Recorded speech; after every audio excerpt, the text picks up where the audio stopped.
C'est parti. Super. Je suis parti. Du coup, moi, je vais, dans toutes ces présentations où on utilise plein de LLM pour faire des choses fantastiques, je vais vous représenter un contexte très sémantique. On va utiliser que des graphes de connaissances. Mais on va voir pourquoi, dans ce contexte-là, c'est vraiment l'information précise qui nous intéresse pour pouvoir connecter les informations de tout un système. Du coup, moi je me présente, Pauline Armary. Je devais être avec mon collègue Brice Somacal qui n'a pas pu se joindre à nous. Malheureusement, il a des problèmes de santé, donc il s'excuse et il espère vous revoir à la prochaine session. Donc c'est moi qui vais présenter et j'espère lui faire honneur dans cette présentation. La présentation est en anglais, c'est une présentation qui a été faite à Semantics 2024 à Amsterdam, donc voilà, vous pouvez m'écouter en français ou suivre en anglais, nous sommes bilingues. Donc je vais vous présenter Cortex, qui est un projet qui a été fait dans le contexte du service de santé des armées pour pouvoir construire un data hub pour tout le système de santé et les différents et les différentes données qu'ils intégraient en interne. Alors, hop, on avance. Donc on va se présenter d'abord Anabasis. On est une petite entreprise basée à Paris, à Saint-Denis. On est une vingtaine de personnes et on développe la solution Carnix pour constituer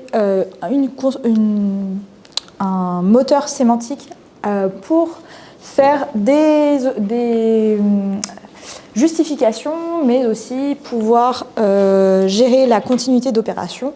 Donc c'est sur ce sujet qu'on va parler principalement aujourd'hui, c'est-à-dire créer de l'interopérabilité entre toutes les données. Et voilà. Donc c'est le moment où on se présente. Brice, malheureusement, ne sera pas là. Donc, moi, je suis data scientist, actuellement doctorante chez Anabasis. Et Brice, qui devait présenter avec moi, est évidemment ingénieur des connaissances à Anabasis. Bon, ça, c'était mon parcours. C'est juste pour dire que moi, j'ai un parcours où j'ai commencé par faire des ontologies, mais en philosophie. Voilà. Donc j'ai commencé en philosophie parce que je me suis posé la question de qu'est-ce que c'était qu'être une chose et qu'est-ce que c'était qu'un concept. Et puis bon, au fur et à mesure des choses de l'IA, etc., je me suis retrouvée à faire des ontologies au niveau des ingénieurs de connaissances et j'ai fait « Ah, mais en fait, c'était la même chose ». Mais voilà. Et d'ailleurs, quelqu'un avait vu, j'avais croisé une personne qui m'avait dit « Tu devrais regarder les ontologies en informatique ». Cette personne avait vu juste. Voilà. Et ça, c'est le parcours de Brice, pour ceux qui le connaissent. Brice, ça fait très longtemps qu'il est dans le monde des ontologies et des graphes de connaissances. Donc, il a commencé son parcours chez Accenture et puis il a travaillé dans différentes entreprises avant de mener le projet.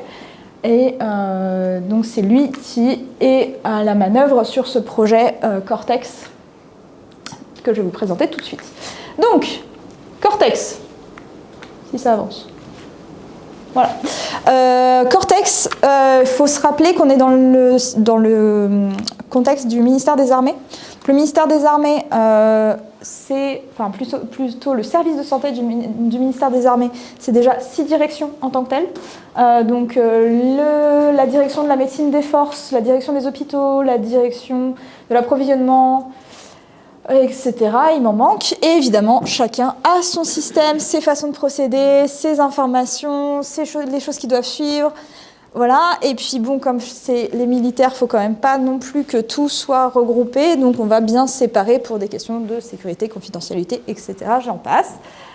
Donc évidemment, ils ont plusieurs systèmes d'information. Les 3 qui vont nous intéresser, c'est Axone qui gère toutes les informations du service militaire en général, tout ce qui traite de la santé des militaires. OSEA qui est un service de gestion des épidémies, épidémiologiques. Et enfin, Iliad qui fait le data management, donc qui va remonter les informations sur les métadonnées, ce genre de choses pour la DMF. Donc on a 3 systèmes d'information. complètement séparés, 3 solutions, 3 outils, plusieurs utilisateurs qui sont habitués à chacun des outils. Donc c'est une vraie difficulté parce qu'on a beaucoup d'acteurs. On a beaucoup d'acteurs avec des besoins très différents. On a beaucoup d'acteurs et beaucoup de données. Donc là, on a fait un peu un tableau pour récapituler. On a évidemment les personnes qui vont suivre la donnée au quotidien, qui sont les opérationnels, qui veulent la donnée nominative, ce genre de choses. Et qui veulent pouvoir prendre des décisions sur le suivi d'un patient, que s'est-il passé auparavant, quel est son dossier médical, quels sont les antécédents, tout ça. Mais évidemment, comme on est sur de la donnée médicale, on ne va pas vouloir la garder nominative très longtemps. Parce que, vous savez bien, dès qu'on veut faire des choses un peu à haut niveau, la donnée médicale, c'est extrêmement sensible. Donc on veut passer sur de la donnée pseudonymisée pour conduire tout ce qui est service opérationnel. Toutes les questions sur, par exemple, le nombre de vaccins à envoyer aux différents coins du globe parce qu'on a des services opérationnels qui sont sur le terrain au Mali, je sais pas, au Bangladesh, en Afghanistan, et que c'est l'épidémie du Covid-19 et qu'il faut vérifier qu'on a bien le nombre de doses pour que les personnes sur le terrain qui sont confrontées à la maladie directement ne soient pas infectées de manière... ne soient pas infectés par les différents variants qui pourraient être en cours dans les différentes régions du globe. Et j'en passe. Là, j'ai pris que l'exemple du Covid parce que tout le monde le connaît. Donc ça, c'est pour des données à un niveau opérationnel un peu plus local. Et puis évidemment, on va vouloir avoir des données d'épidémiologie. Il y a beaucoup de travail de recherche qui est fait par le service de santé avec des data scientists spécifiquement en médecine pour traiter de certaines pathologies. Les armées sont typiquement les premiers à connaître les impacts de certaines maladies tropicales parce que ça les impacte directement et qu'ils ont les fonds pour pouvoir faire de la recherche.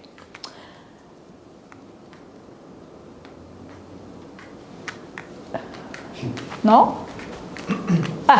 Pardon. Du coup... On revient. Voilà.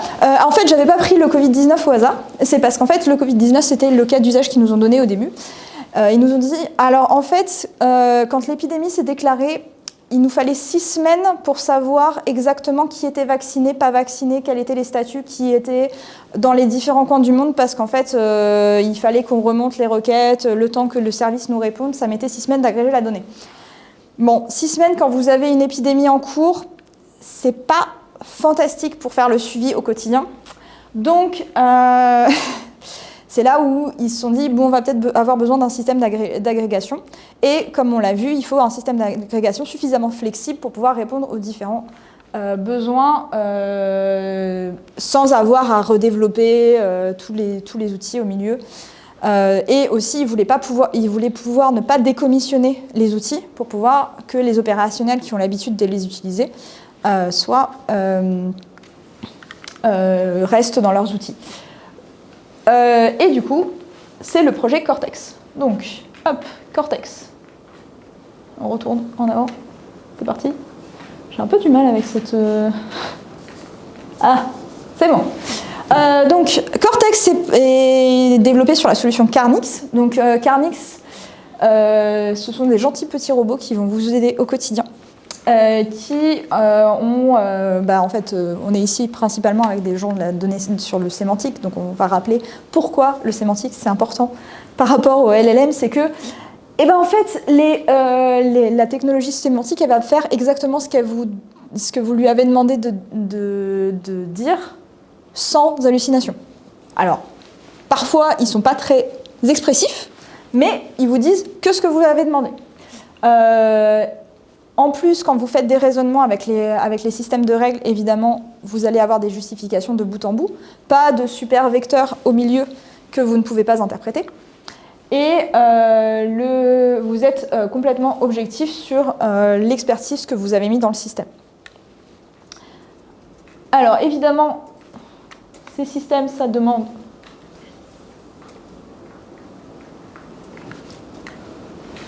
de la patience.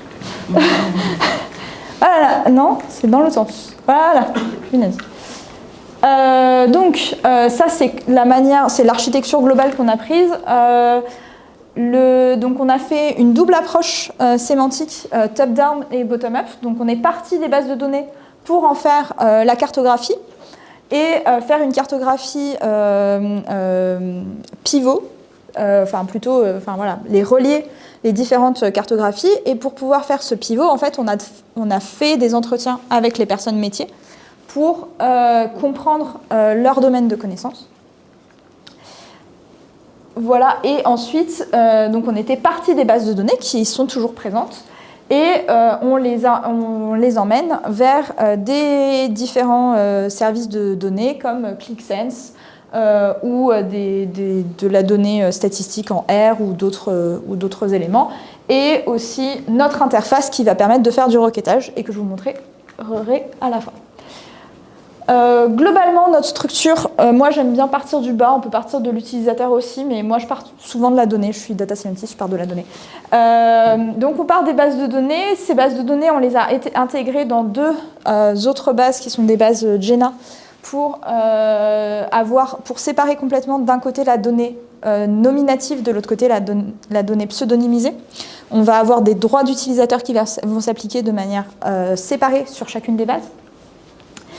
Et ensuite, on a notre surcouche technique qui gère les droits d'accès, les règles et toutes les connaissances. Voilà. Et oui, comme dit mon collègue Brice, tout ça, c'est construit avec beaucoup d'amour et des mots de tête. Voilà. Mais quand même, les mots de tête, c'est ça, mais on essaye de se le simplifier. Donc, évidemment, vous reprenez la structure top-down, bottom-up. Ça donne ce magnifique schéma qui est ensuite intégré dans Carnix. Donc, Carnix, ça permet d'avoir à la fois la visualisation de l'ontologie et l'écriture de l'ontologie en parallèle. Et également de gérer par système de règles avec le langage Calamar qui a été développé en partie par Satisor qui est dans la salle et d'autres de nos fantastiques développeurs que l'on remercie tous les jours. Ce qui nous permet en fait de passer de la modélisation à l'écriture de manière assez fluide plutôt que de faire un peu moi j'avais fait aussi un peu de l'UML où l'UML c'est joli mais on l'a fait une fois. Et après, on le met dans le système, et après, on l'édite dans le système, et en général, on oublie d'éditer l'UML. Là, en fait, les deux sont combinés, donc on a en permanence la visualisation et l'édition.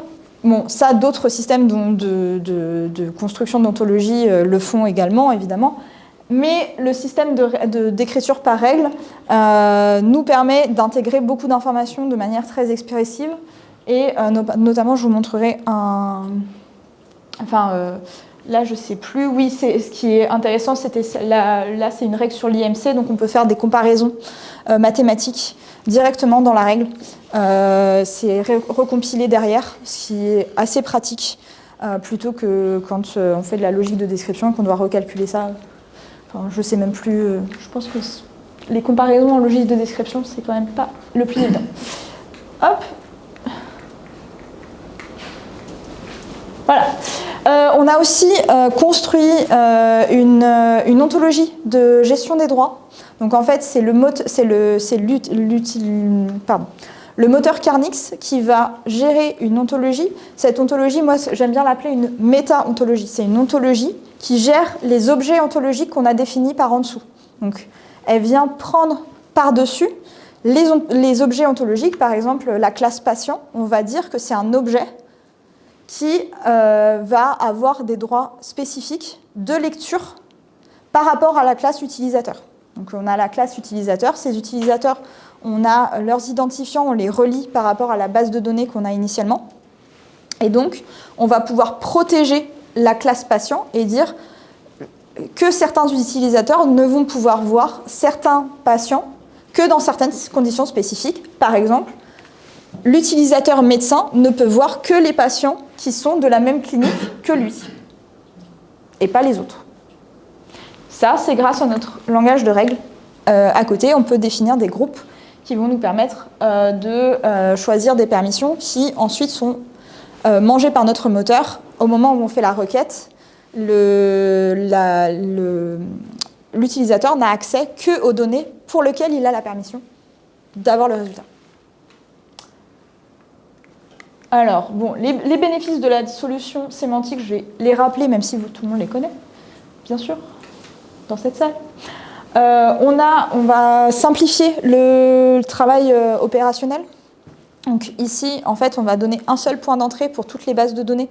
Donc ça va structurer vraiment et fluidifier tous les différents cas d'usage qu'on a présentés précédemment avec les opérationnels, les épidémiologistes, les docteurs, les gestionnaires de centres sur le nombre de dosettes de vaccins à envoyer.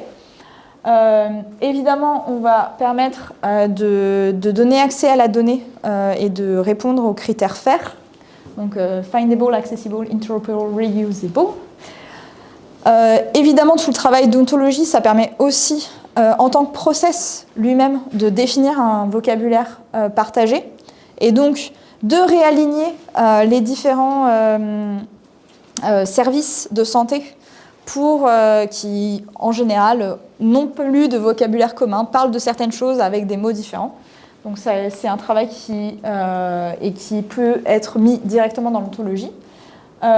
Notre système ontologique, il est complètement basé sur site chez les militaires. Là, actuellement, nous n'avons pas accès à la base. Elle est entièrement gérée par leur SI de leur côté. On fait du support par mail. C'est parfois assez amusant à entendre dans le bureau. Évidemment, on a géré les droits d'accès à la donnée pour répondre en fait, aux critères FAIR, on gère de manière précise les droits d'accès ça de manière entièrement pilotable dans l'ontologie. Et évidemment, qu'est-ce qu'on veut faire pour le futur quand la technologie répondra? Ah, voilà. Donc le projet, il est toujours en cours. On a fait une première version, mais elle a vocation à devenir plus conséquente. Aujourd'hui, on n'a pas encore intégré les données des hôpitaux. C'est des données stratégiques parce que notamment les hôpitaux militaires, il y a un certain nombre d'informations sur des types d'opérations qui peuvent être faites et ils ont beaucoup intérêt à suivre ça de manière très précise. Je sais qu'il y a des questions sur, par exemple, quel type de blessure il peut y avoir en opération, est-ce qu'il y a des évolutions dans le temps de ce genre de choses. Aujourd'hui, ils n'ont pas la manière de tracer ça de manière pertinente et de faire le suivi avec peut-être des antécédents qui seraient non liés à une opération, mais des antécédents qui seraient suivis par un docteur par ailleurs. On a commencé évidemment à faire de l'alignement avec les standards des ontologies médicales. Je pense à la SNOMED-CT, à la LOINC, mais celle-là je ne la connais pas parce que ce n'est pas ce sur quoi je travaille. Voilà, donc évidemment le gouvernement nous invite à nous aligner avec les standards. C'est en cours, c'est une volonté du ministère, mais ça prend du temps.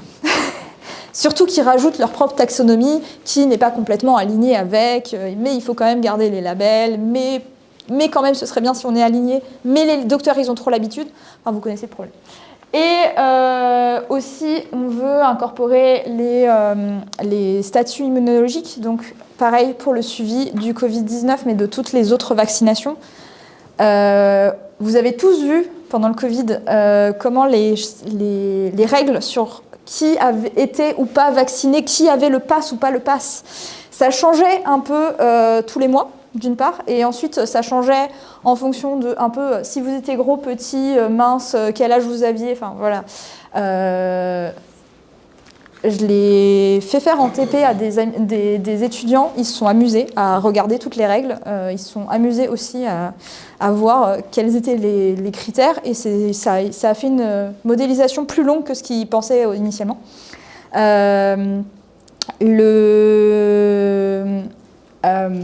Du coup, on veut intégrer ça, mais pour tous tous les statuts immunologiques, sachant qu'évidemment, dans le contexte de l'armée, il y a des critères supplémentaires qui se mettent par rapport à vos critères vaccinaux du français moyen. Ne serait-ce que parce que, bien sûr, il y a les opérations à l'étranger, mais aussi il y a des facteurs de risque plus élevés, donc il y a un certain nombre de critères supplémentaires et des facteurs de risque supplémentaires liés à des opérations à l'extérieur antécédentes qui auraient pu avoir lieu.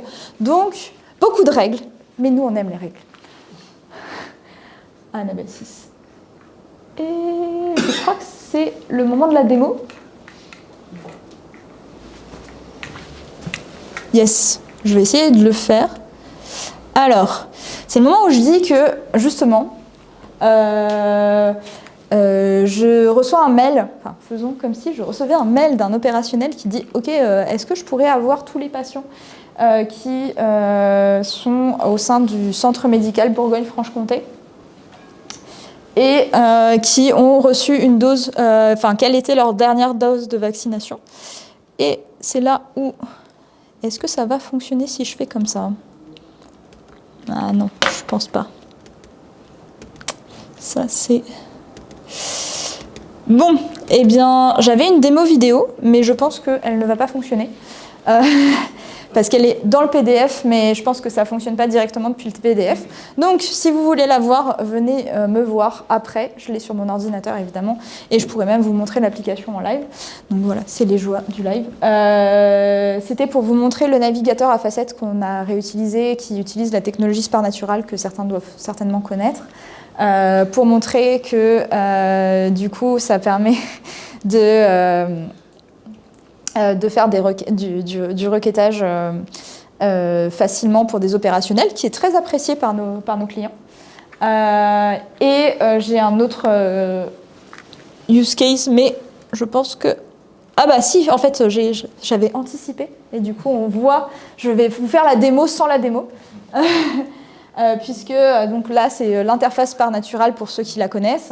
Donc ça permet à un opérationnel de naviguer facilement dans les données en sélectionnant la donnée, en sélectionnant la relation et la classe à laquelle il veut être associé, et en pouvant créer comme ça une règle assez complexe pour avoir son résultat sur les dates de vaccination des patients. Voilà. Hop, et je vais vous passer celui-là.